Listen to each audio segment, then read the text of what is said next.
This is the Night Wolf howling at you, and it's been a while since we've talked about the Thundercats, but here we are today with Wilykit, one of the Thunderkittens. This is one of the figures where Super 7 stopped putting the slip cover over the packaging as well. As you might recall, like from when I did the Willow one, and I did record a Snarf one, but I have no idea what I did with that one. So yeah, I'm kind of dumb. But they'd had the slip cover that went over there with the Thundercats logo on it, or just the Thundercat, that one, not the full one. And so, yeah, this is one of their cost-cutting measures, and it's one of the ones that actually makes a lot of sense. Of course, there's nothing on the sides, but when we get to the back, we get some artwork that honestly looks kind of awful when you get right down to it. Wilykit is one of the mischievous Thunderkittens who escaped the destruction of Thundara with the other Thundercats. Together with her twin brother Wilykit, she loves racing across Third Earth on her hoverboard and beguiling the evil mutants with her homemade explosive capsules and smoke grenades. Often more brash than her cautious older brother, Wilykit is nevertheless a loyal and brave member of the Thundercats. Yeah, I really don't like that art on the back. Her head looks weird. And the whole wink thing. I don't know what they were trying to do, but they failed.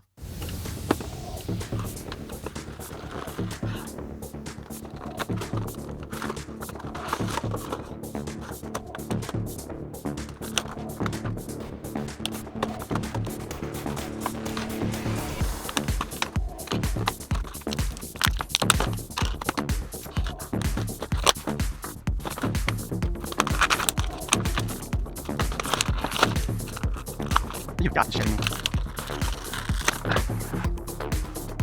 So her neck broke.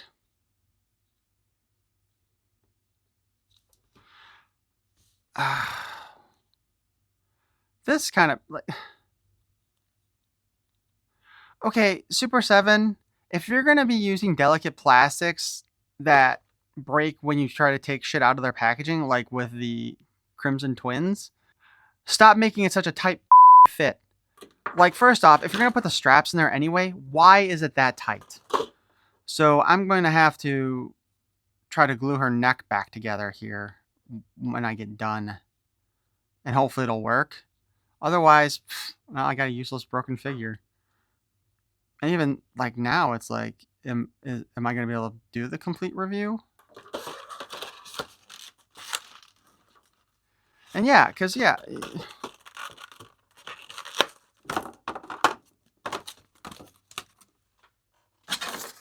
It's super obnoxious because these things are packed in there so freaking tight.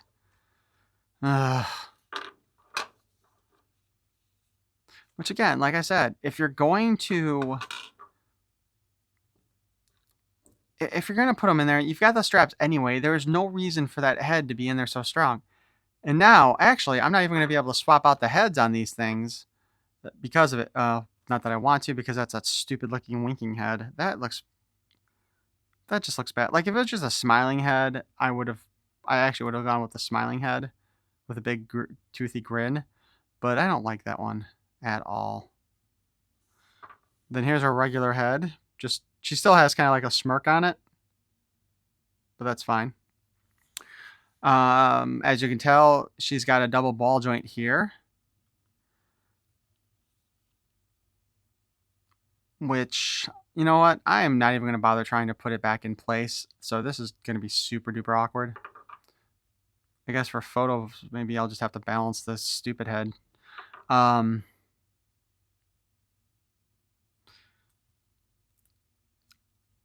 But like I guess I could probably use the plastic weld on here or instead of super glue. The problem is that I'm thinking is once I do get that back together, I don't know, maybe we should, God, this is going to be terrible. Yeah. All right. We got the head back in place. It broke a little bit more doing that though. I don't know. I suppose I can get away without. If she's just going to be on display, I could probably go ahead and just leave it as it is without too much of a problem. Because if I try to plastic weld it with the ball in place, or the ball joint in place, I feel like that's going to weld as part of it, and that's not going to be good either. And if I weld it without the ball in place, I'm not going to get the ball back in there without it breaking again. So it's like a catch-22.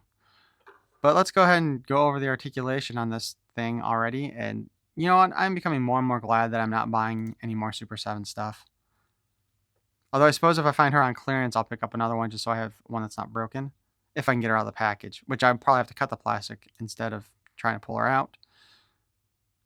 But anyway, the head is on a ball joint. You can kind of look up and down. I don't know how much of this motion, though, is coming because of the broken neck. And it is a very awkward twist on there. And I'm being as gentle as I can. She has the same kind of torso as the G.I. Joe classified figures, so she can wiggle and wobble. She has the old standard articulation. Arms go up and down, spin around. Although she does not have a bicep cut. And she's got a single joint at the elbow that goes up and down. Her hand spins around. In and out hinge there. Same on the other side. We have the in and out hinge. She comes with more of a clawed hand here.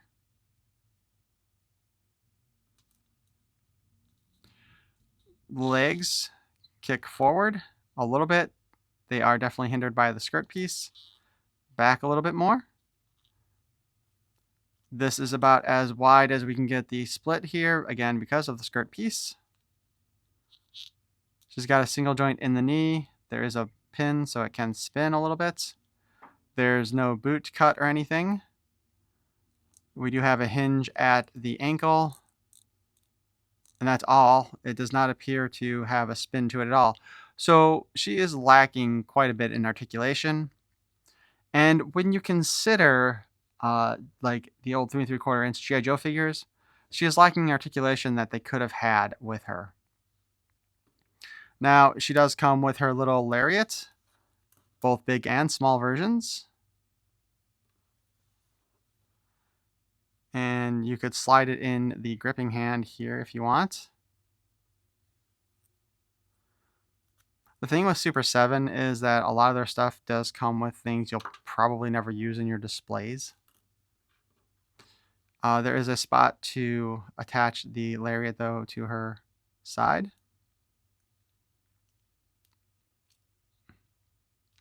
If you can get it to go in, which I cannot, apparently.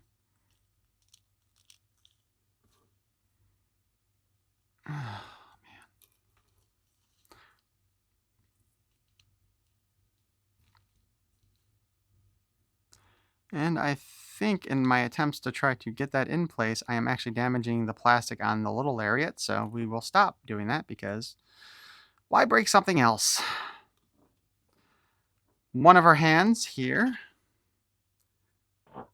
is also holding the capsules that the Wilykit and Wilykit like to use to create illusions mostly, or smoke screens, sometimes blow-up dolls. And her other two hands are just like gripping hands again, probably for the lariat. The last accessory she comes with is, of course, the hoverboard. There is only a single point for her foot to go, which, again, y'all know my problems with that. Well, if you watched other videos I've done. They should have had, honestly, they should probably have had 3 of these, like one here on the front and one on the back sides, both sides. So you can do different positioning. The detail, though, overall on this is actually really nice. And it does come with a stand with just a peg hole. I don't know if there's, well, yep, there is a slight ball joint in there so you can position it.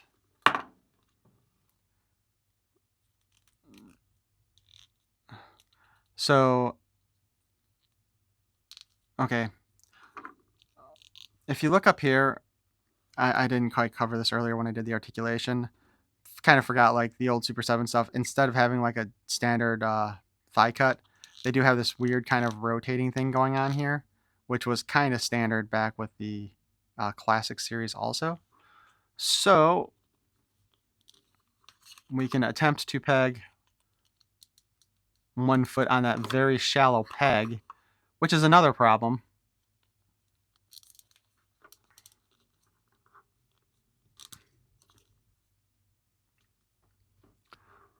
and then get her positioned like that.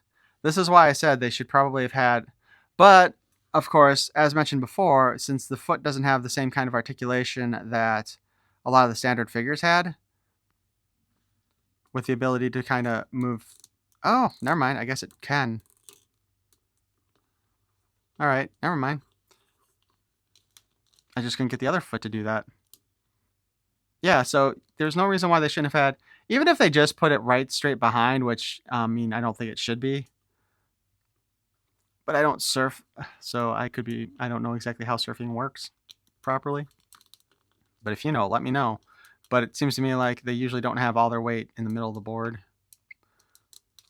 But they should have had either two, a peg hole here and a peg hole there, or another one down here to help hold her in proper position.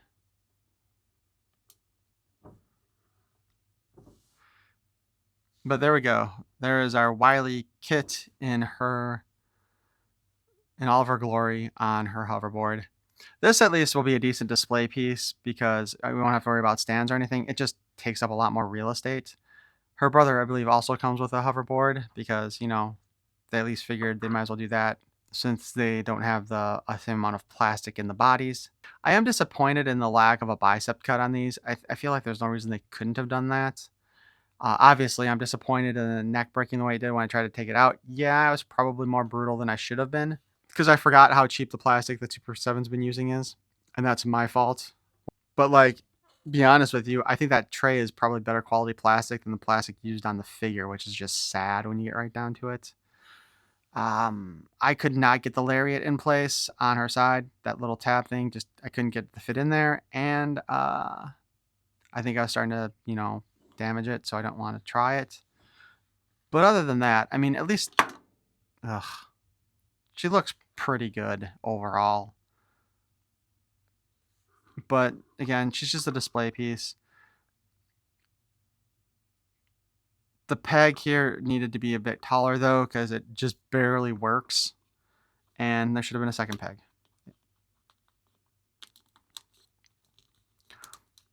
Even if our foot couldn't quite fit all the way down on this, if the peg was too big, I still think you should have gone for too big. But yeah, I'll add her to my Thundercats display. But why don't you guys let me know what you think in the comments below, and especially just what do you think of the quality of Super 7's products at this point? And if you enjoyed this review, and especially if you got a laugh out of me breaking her neck right at the beginning, please feel free to scratch that like button. I think it definitely calls for it to make this video more worthwhile. And if you want to see more of my nonsense, please feel free to subscribe. I'm going to try to get through more of my Thundercats figures. I have the full original team of Thundercats. I have a Mum-Ra, and then I also have Pumira somewhere. I didn't end up picking up any of the other ones. I wasn't going to be a completist on this one. I did, however, get the Thunder Tank, and I think that thing's a piece of crap. It was a decent attempt, but there's some stuff that I feel like they did wrong. And honestly, if you watch Mega J Retro's video on it, at least from what I remember from a few years ago, he covers a lot of the problems that I had too. But I thank you for watching. Peace and love.